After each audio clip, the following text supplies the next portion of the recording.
जय जय मां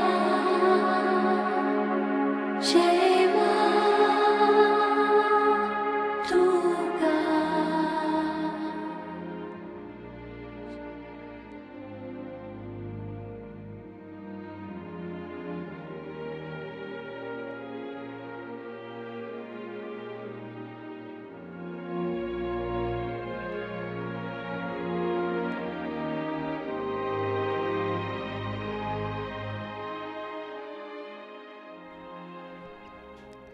A conselho de orientadores experimentados, o agrupamento a que Alexandre emprestava preciosa colaboração reunia-se em noites previamente determinadas para atender aos casos de obsessão. Era necessário reduzir tanto quanto possível a heterogeneidade vibratória do ambiente, o que compelia a direção da casa a limitar o número de encarnados nos serviços de benefício espiritual. Semelhante capítulo de nossas atividades impressionava-me fortemente, razão porque, depois de obter a permissão de Alexandre para acompanhá-lo ao trabalho, interroguei-o com a curiosidade de sempre.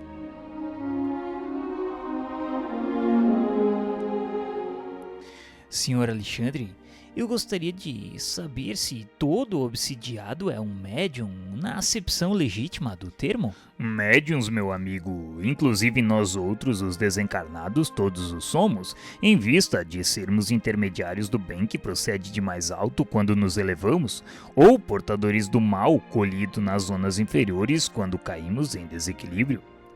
O obsidiado, porém, acima de médium de energias perturbadas, é quase sempre um enfermo, representando uma legião de doentes invisíveis ao olhar humano.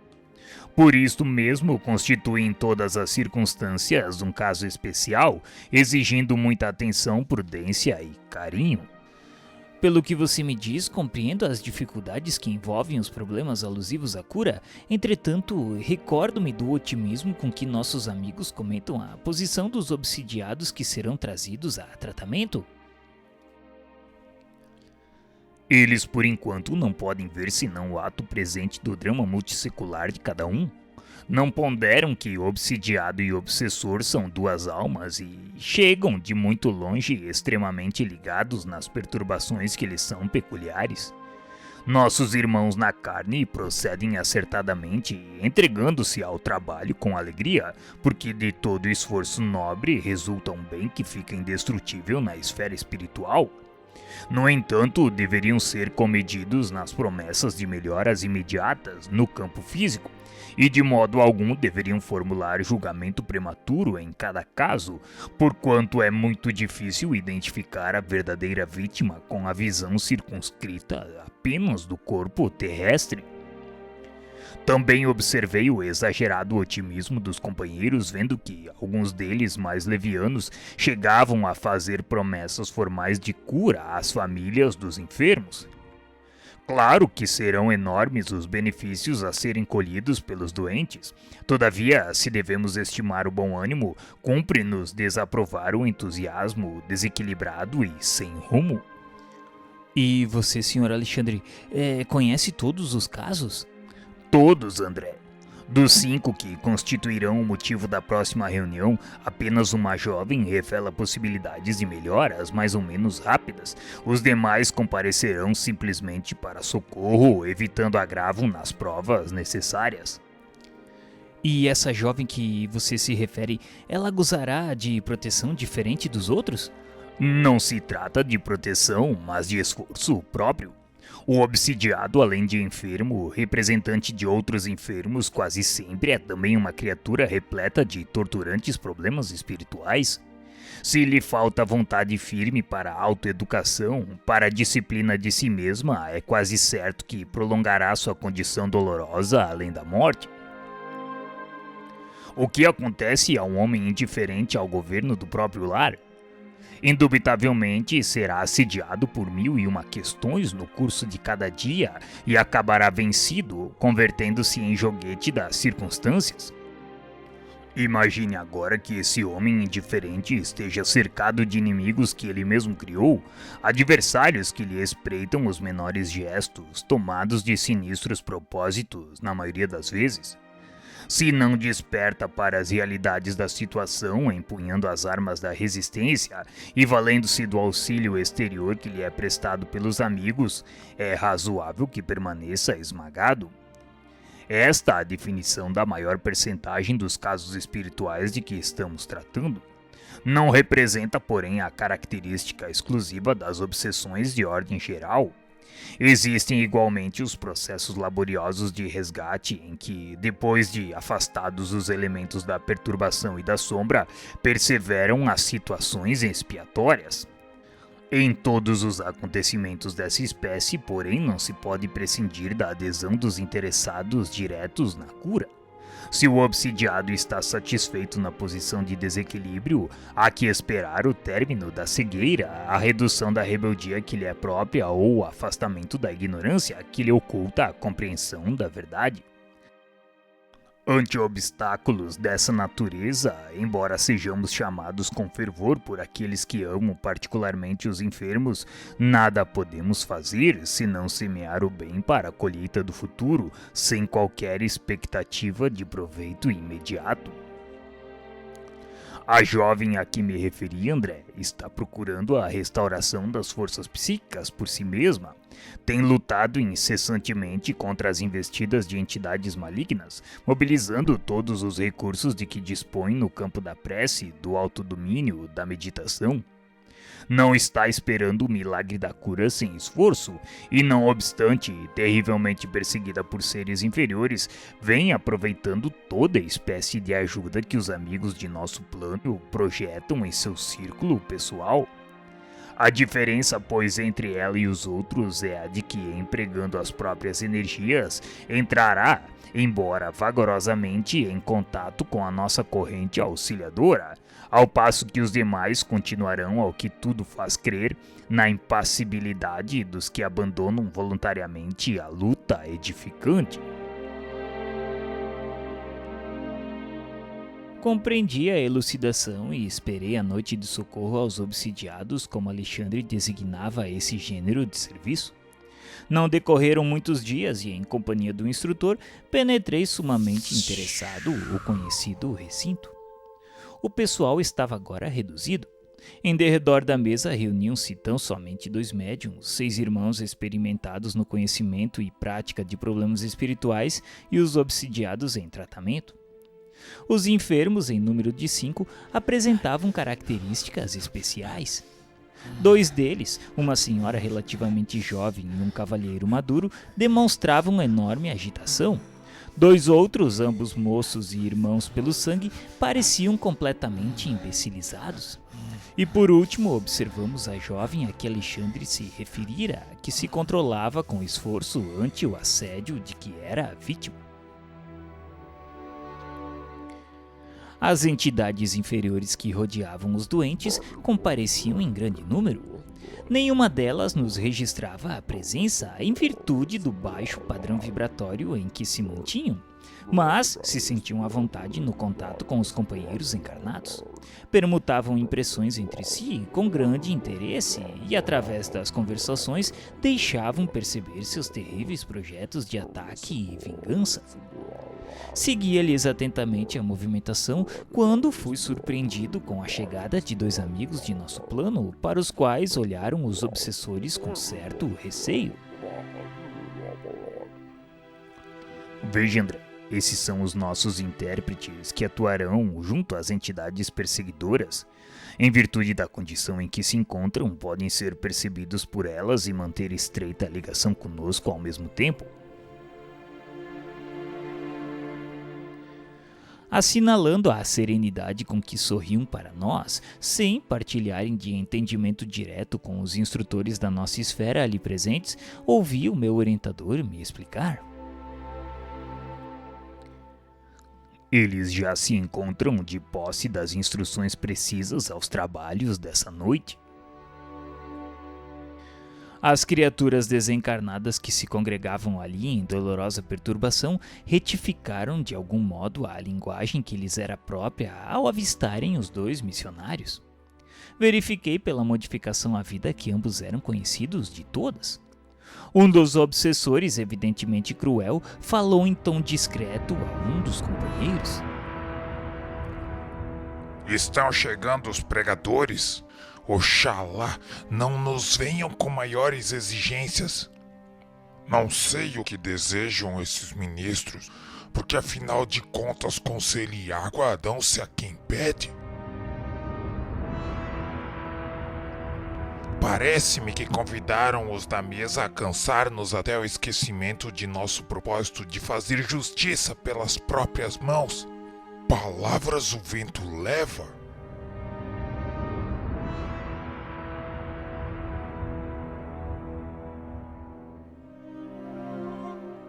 A essa altura, os novos amigos entravam em palestra com as entidades da sombra. Um deles dirigiu-se a uma senhora desencarnada em tristes condições que se ligava a um dos obsidiados em posição de idiotia e falou-lhe bondoso. Com que então, minha irmã? Você parece melhorada, mais forte, ainda bem. Ela explodiu em crise de pranto, todavia prosseguiu o missionário sem qualquer inquietude.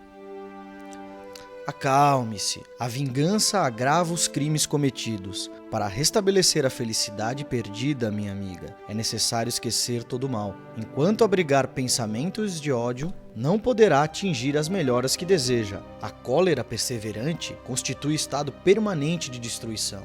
Não conseguirá articular os elementos da paz íntima até que perdoe de coração.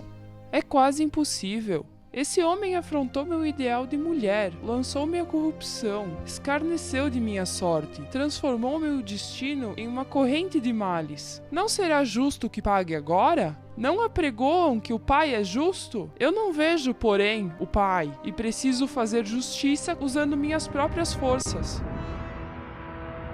E se fosse o Senhor a mulher? Ponha-se no meu caso e pense como procederia. Prontificar-se-ia a desculpar os malvados que lhe atiraram lama no coração? Cerraria as portas da memória a ponto de anestesiar os mais belos sentimentos do caráter?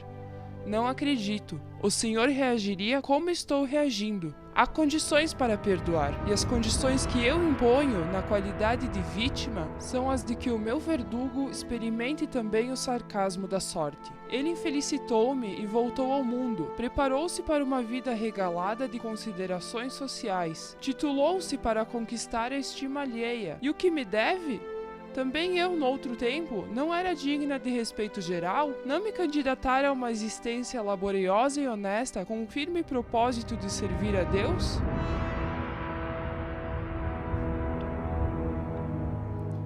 Eu acompanhava a discussão com forte interesse, admirando o individualismo que caracteriza cada criatura, ainda mesmo além da morte do corpo. O intérprete de nossa esfera, contemplando-a sem irritação, observou: Todas as suas considerações, minha amiga, são aparentemente muito respeitáveis. Todavia, em todos os desastres que nos ocorram, devemos examinar serenamente a porcentagem de nossa coparticipação. Apenas em situações raríssimas poderíamos exibir, de fato, o título de vítimas. Na maioria dos acontecimentos dessa natureza, porém, temos a nossa parte de culpa. Não podemos evitar que a ave de rapina cruze os ares sobre a nossa fronte, mas podemos impedir que faça ninho em nossa cabeça. Suas palavras são filhas da pregação religiosa, mas eu estou à procura da justiça. Aliás, da justiça pregoada por Jesus. Ah, justiça! Quantos crimes se praticam no mundo em seu nome? Quantos homens e mulheres que, em procurando fazer justiça sobre si mesmos, nada mais fazem que incentivar a tirania do eu? Refere-se a irmã ao Divino Mestre? Que espécie de justiça reclamou o Senhor para ele quando vergava sobre a cruz? Nesse sentido, minha amiga, o Cristo nos deixou normas de que não deveremos esquecer. O Mestre mantinha-se vigilante em todos os atos alusivos à justiça para os outros. Defendeu os interesses espirituais da coletividade até a suprema renunciação. Entretanto, quando surgiu a ocasião do seu julgamento, guardou silêncio e conformação até o fim. Naturalmente, não desejou o mestre, com semelhante atitude, desconsiderar o serviço sagrado dos juízes retos no mundo carnal, mas preferiu adotá-la, estabelecendo o padrão de prudência para todos os discípulos de seu evangelho, nas mais diferentes situações. Ao se tratar de interesses alheios, minha irmã, Devemos ser rápidos na justificação legítima. Entretanto, quando os assuntos difíceis e dolorosos nos envolvem o eu, convém moderar todos os impulsos de reivindicação. Nem sempre a nossa visão incompleta nos deixa perceber a altura da dívida que nos é própria, e na dúvida é lícita a abstenção. Acredita que Jesus tivesse algum débito para merecer a sentença condenatória? Ele conhecia o crime que se praticava, possuía sólidas razões para reclamar o socorro das leis. No entanto, preferiu silenciar e passar, esperando-nos no campo da compreensão legítima. É que o Mestre, acima do olho por olho das antigas disposições da lei, ensinou: amai-vos uns aos outros, praticando-o invariavelmente. Confirmou a legalidade da justiça, mas proclamou a divindade do amor. Demonstrou que será sempre heroísmo o ato de defender os que merecem, mas se absteve de fazer justiça a si mesmo, para que os aprendizes da sua doutrina estimassem a prudência humana e a fidelidade divina nos problemas graves da personalidade, fugindo aos desvarios que as paixões do eu podem desencadear nos caminhos do mundo. Nesse instante, a interlocutora, em face da argumentação veemente e bela, emudeceu fortemente impressionada. E Alexandre, que seguia também comovido às explicações do intérprete, me observou. O trabalho de esclarecimento espiritual, André, depois da morte entre as criaturas, exige de nós outros muita atenção e carinho. É preciso saber semear na terra abandonada dos corações desiludidos que se afastam da crosta sob tempestades de ódios e angústias desconhecidas. Diz o livro sagrado que no princípio era o Verbo. Também aqui, diante do caos desolado dos espíritos infelizes, é necessário utilizar o Verbo no princípio da verdadeira iluminação. Não podemos criar sem amor, e somente quando nos preparamos devidamente edificaremos com êxito para a vida eterna. Silenciando a entidade que fora criteriosamente advertida, passei a observar uma senhora ainda jovem que se mostrava sob forte irritação no recinto, preocupando os amigos encarnados. Diversos perseguidores invisíveis à perquirição terrestre mantinham-se ao lado dela, impondo-lhe terríveis perturbações. Mas de todos eles sobressaía um obsessor infeliz de maneiras cruéis. Colara-se-lhe ao corpo em toda a sua extensão, dominando-lhe todos os centros de energia orgânica. Identificava a luta da vítima, que buscava resistir quase inutilmente. Meu bondoso orientador percebeu minha estranheza e me explicou. Este, André, representa um caso de possessão completa. E dirigindo-se ao intérprete que argumentava momentos antes, recomendou-lhe estabelecer ligeiro diálogo com o perseguidor temível para que eu ajuizasse quanto ao assunto. Sentindo-se tocado pela destra carinhosa do nosso companheiro, o infortunado gritou: Não me vem ensinar o caminho do céu. Conheço minha situação e ninguém pode deter o meu braço vingador. Não desejamos forçá-lo, meu irmão. Tranquilize-se. Enquanto alimentar propósitos de vingança, será castigado por si mesmo. Ninguém o molesta, senão a própria consciência.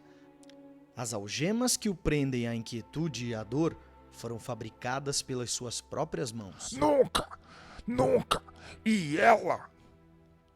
O senhor que prega a virtude justifica a escravidão de homens livres? Acredita no direito de construir senzalas para humilhar os filhos do mesmo Deus? Essa mulher foi perversa para todos nós. Além de meu esforço vingador, vibram de ódio outros corações que não a deixam descansar. Persegui-la-demos onde for. Por simples capricho, ela vendeu minha esposa e meus filhos.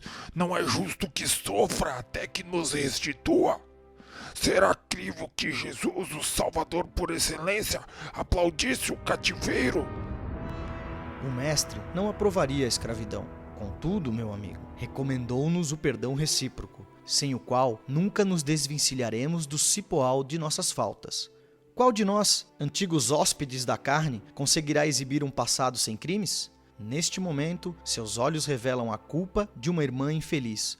Sua alma, entretanto, meu irmão, permanece desvairada pelo furacão da revolta. Sua memória está consequentemente desequilibrada e ainda não pode reapossar-se das lembranças totais que lhe dizem respeito. Não lhe sendo possível recordar o pretérito com exatidão, não seria mais razoável esperar, em seu caso, pelo justo juízo? Como julgar e executar alguém pelas próprias mãos se ainda não pode avaliar a extensão dos seus próprios débitos? O revoltado parecia chocar-se ante os argumentos ouvidos, mas longe de capitular em sua posição de perseguidor, respondeu asperamente. Para os mais fracos, suas observações serão valiosas. Não para mim, porém, que conheço a sutileza dos pregadores de sua esfera. Não abandonarei meus propósitos. Minha situação não se resolverá com simples palavras. Nosso companheiro, compreendendo o endurecimento do antagonista e apiedando-se-lhe da ignorância, continuou em tom fraterno. Não se trata de sutileza, e sim de bom senso. Aliás, não desejo retirar-lhe as razões de natureza individualista, mesmo porque vigorosos laços unem-lhe a influenciação à mente da vítima. Entretanto, apelo para os sentimentos nobres que ainda vibram em seu coração, fazendo-lhe reconhecer que, sem as desculpas recíprocas, não liquidaremos nossos débitos. Em geral, o credor exigente é cego para com os próprios compromissos. A sua reclamação, na essência, deve ser legítima. No entanto, é estranhável o seu processo de cobrança, no qual não descubro qualquer vantagem, visto que suas atividades de vingador, além de aprofundar suas chagas íntimas, tornam-no antipático aos olhos de todos os companheiros. Ferido talvez mais fundamente em sua vaidade, o obsessor calou-se enquanto o intérprete se voltava para nós outros, indagando de meu orientador quanto à conveniência de ajudar-se magneticamente ao infeliz, a fim de que as reminiscências dele pudessem abranger alguns quadros do passado distante. Alexandre, todavia, considerou. Não seria oportuno dilatar-lhe as lembranças? Não conseguiria compreender?